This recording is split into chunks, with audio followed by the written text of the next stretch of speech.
Folk wisdom suggests that opposites attract, and sometimes they do.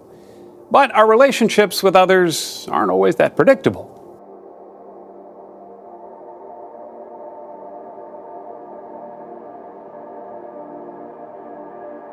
Why do we need a revolution? You have this huge percentage of the population who are subtly discounted for something that goes to the core of who they are. Cain says there's some history behind that. You talk about moving from a culture of character to personality. Yeah, the culture of character was in the 19th century when we lived in small towns alongside people that you pretty much know in all your life. And so people could judge each other in terms of who the other person really was.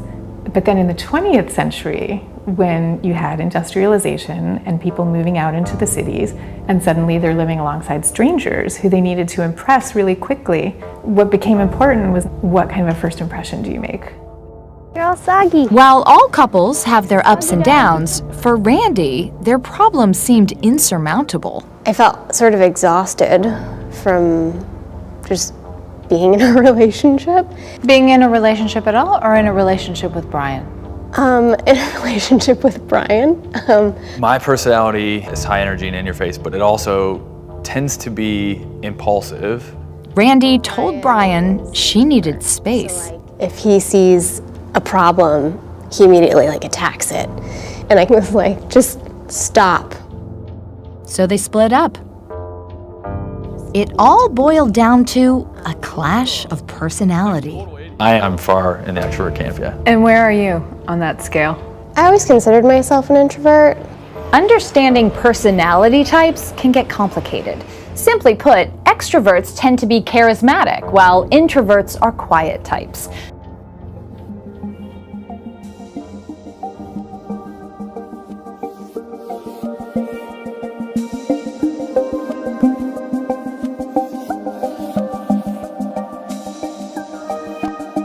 Extroverts are hailed as good talkers.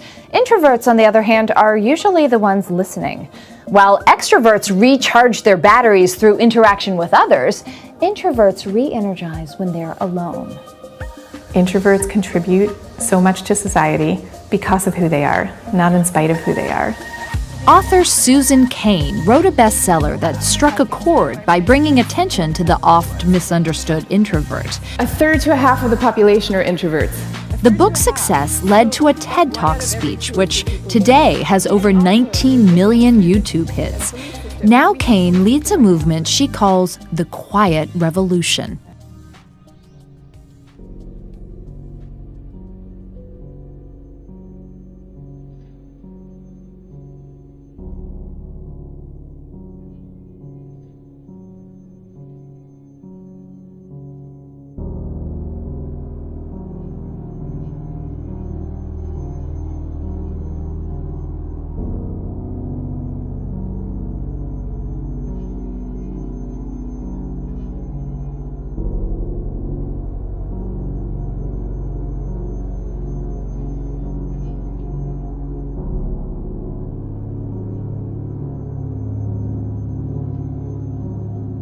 So in a culture that's long favored the charisma and likability of the extrovert, the introvert has been left on the sidelines.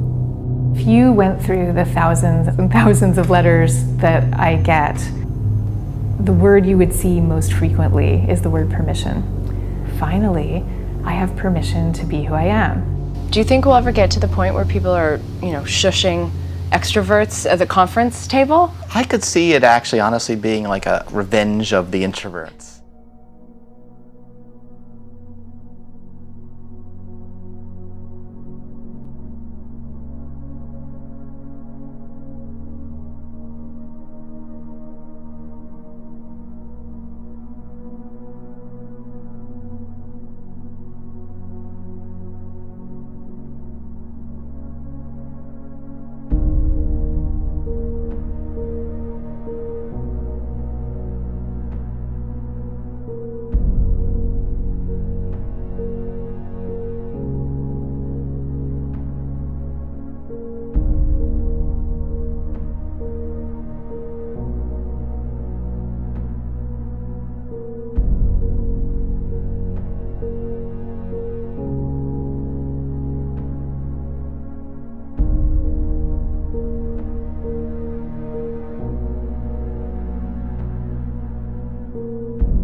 What are the biggest myths about introverts? That they don't like people. The other myth is the idea that introverts don't make good leaders. And there's actually data showing that introverted leaders often deliver even better outcomes than extroverted leaders do. Whether it occurs by the quirk of nature. Leaders like Microsoft's Bill Gates, billionaire investor Warren Buffett, Facebook founder Mark Zuckerberg, former Avon CEO Andrea Jung, all self-proclaimed introverts. As for the extroverts, Facebook's Sheryl Sandberg says she's one. So do Bill Clinton, George Bush, and founder of Black entertainment television, Robert Johnson. The main difference is style. Extroverted leaders are strong motivators, quick on their feet.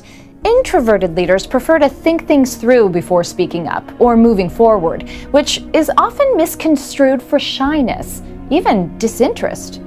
When introverts aren't supported, what do we miss out on? We're missing out on half the population to begin with. Introverts tend to be passed over or not groomed in the first place for leadership positions, and that's one of the things that we really want to fix. How many of you would describe yourselves, let's say, as extroverts first?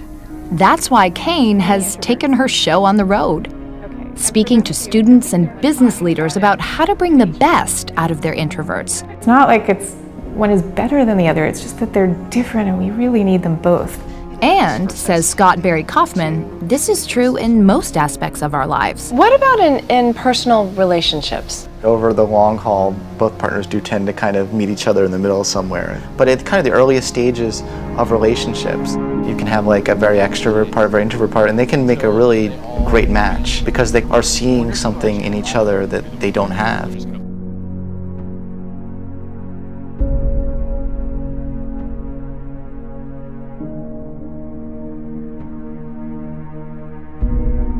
Okay, ready, go. When Brian Baker first laid eyes on Randy Johns Oh, there he goes again. in Sacramento, California 2 years ago, it was love at first sight. I was like, who is that? I would like to meet her. Yeah, that happened pretty much like that. We'd like to tell you it was a match made in heaven, but It felt like we were communicating on different levels, like completely. A lot of times we were talking at each other, and she was probably doing a better job of listening than I was. Brian and Randy may have learned that the hard way. When she broke up with me, like that was a huge moment in my life where I said, this is the best thing that's ever happened to me. I don't want this to end. Lo and behold, one of Susan Cain's speaking tours brought her to Brian's workplace, where he had the opportunity to share how her book changed his life.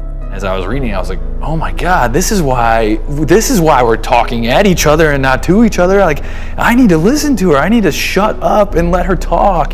This wasn't just a journey of understanding for Brian. Good boy. Randy had her own awakening during their split, especially when Brian told her he was moving to Seattle to start a new job. And then suddenly it hit me and I was like, whoa, he just gave me the ultimate, I guess, space, yeah.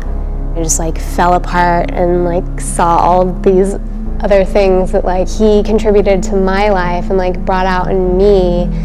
And that's how opposites can move beyond mere attraction. Just because Randy's introverted doesn't mean she's shy or timid. I mean, she's strong and courageous and in some respects fearless.